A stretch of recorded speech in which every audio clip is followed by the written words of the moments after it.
everyone's blasted, you know, we're just blasted. When I'm out with normal people. There, he just like dove in with me. I'm Sam Long. I'm Mika Noodt. And this is Athlete to Athlete. Perfect. I'm going to dub this one the strongest legs in triathlon with the best hair in triathlon.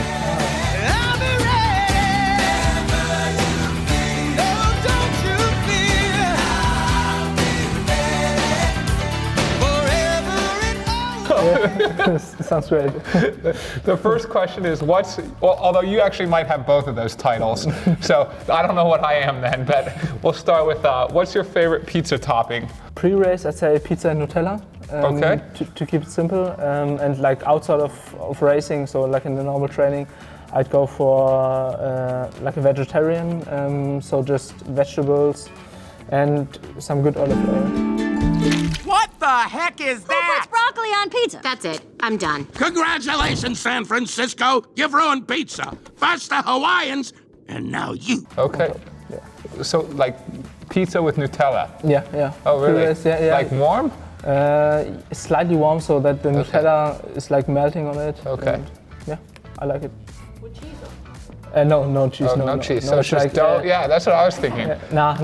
Okay. Like at home we do it like sometimes we do like self-made pizza and it's always the dessert. Okay. And like but pre-race I can have it anytime I want.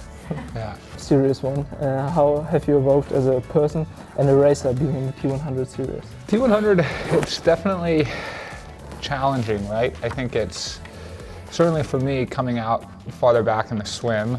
It's really forced me to up my mental game, my mental resilience, and to believe I can still finish up there in a race, even when sometimes it seems very impossible. And I think then as a person, I'm able to carry that through in life of like, okay, sometimes you look like you're down and out, you know, both in the triathlon and in life, but it's like, if you just keep carrying on and staying at it, then usually you're able to still make up some momentum, you know? Yeah, not sure. What would you be doing if triathlon didn't exist? I think I would also work in sports, but more on the physiotherapy side maybe. That's something I'm quite interested in, like to help people out. And yeah, on the medical side, because like now I do know how valuable this can be like for us athletes. Totally. So I'd probably help like other athletes out and try to become the best in that field. Yeah, that's actually what I thought I was going to do before I became a... Oh really? Yeah, I was studying to do it, and then I discovered triathlon. Now like I studied computer science, which is still interesting to me. Yeah. But now I feel like since I'm getting to know the value of like good physiotherapists and stuff like this, it's something I'm getting more interested in. Yeah. Oh wow, you did computer science. Yeah. Huh. Something very different. Yeah, very, very different. What's better, training volume or intensity for age group athletes? Trained just over almost 21 hours I trained. And this week, I'll probably actually only train like 17. Couldn't care less what the weekly volume is. I just don't think that's not a necessary component to be thinking about. You need to think about the specificity of what you're doing inside the week. And as long as what you're doing... Yeah, I would honestly say I think intensity if you're more time crunched, right? I mean, I think volume is king, right? Like, and we're able to train all day, but if you're working, say, a 40-hour week and you don't have much time, I would probably go with like get the intensity in Monday through Friday, and then I would say maybe do longer volume on the weekends, given the time. But like, say if you have literally less than 10 hours a week available, you have to hit the intensity, right? Because otherwise you're just not gonna be able to create enough stimulus just with the volume. But are we talking high intensity? Would you also let them do like high intensity or rather like race pace? Yeah, I guess I would probably not like only a little bit, say over threshold of VO2 or above, but quite a bit, say just below threshold, sweet spot and just below threshold, and then a little bit at threshold, and then only a little bit just above. But like it would be a lot less zone 2 than what you or me would probably do, you know? Not sure. Is it true, I'm actually a little in disbelief of this. Is it true you eat 10,000 calories a day, and how do you get them all in? I mean, I don't track it, but I have to say, like, when I'm out with normal people, or for example now with my mom, she's sometimes shocked about my eating behaviors.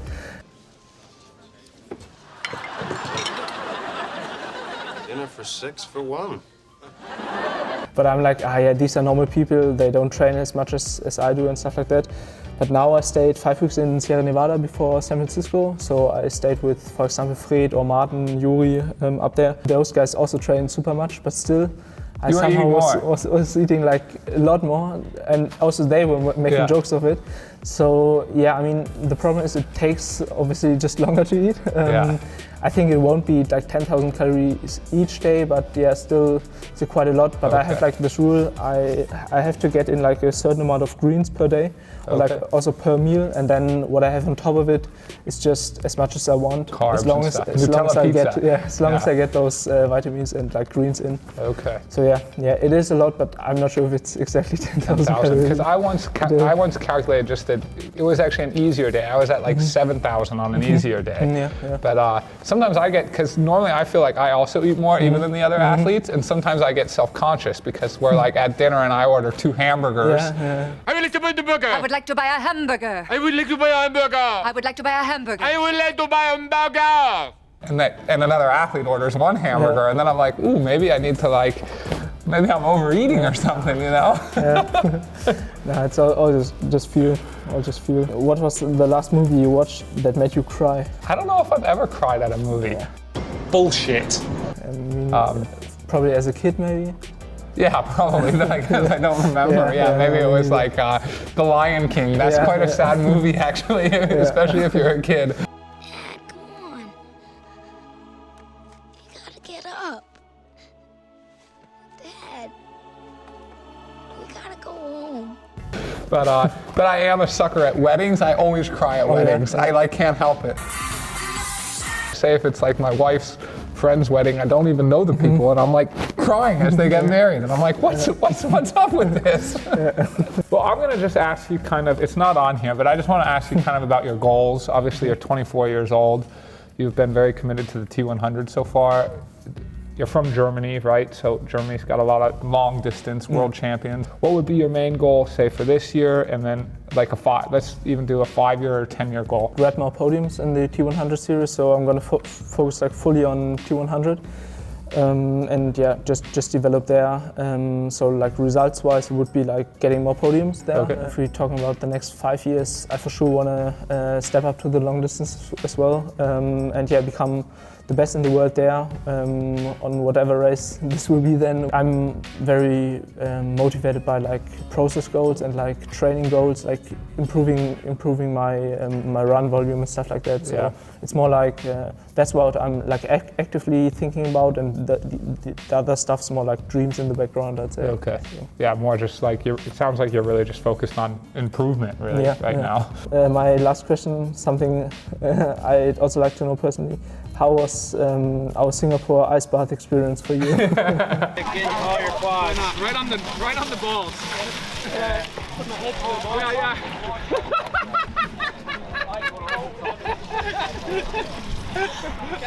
Did you get the shot? That was honestly, I think that was probably the highlight of the race for me, of the whole week. It was just like, it was just great camaraderie, you know? We had all finished, and especially there's really no finish line like Singapore, because you're just like, everyone's blasted, you know? We're just blasted, exhausted. I think you had better manners than me at first. You maybe felt like you weren't allowed in the thing, so I asked if I could go in, and then as soon as Mika realized that we were allowed in there, he just like dove in with me, and we were just laughing and then, you know, sharing the stories of the race. Like, it's always really cool at the finish line, I think, just to share, because we're all racing, and yes, we're seeing each other out there, but we all have our own individual experience, and then you kind of get to hear everyone's experience of the race. Yeah, I'd say especially in Singapore, it's like, for me at least, I'm more fighting myself than I'm fighting the others in this race.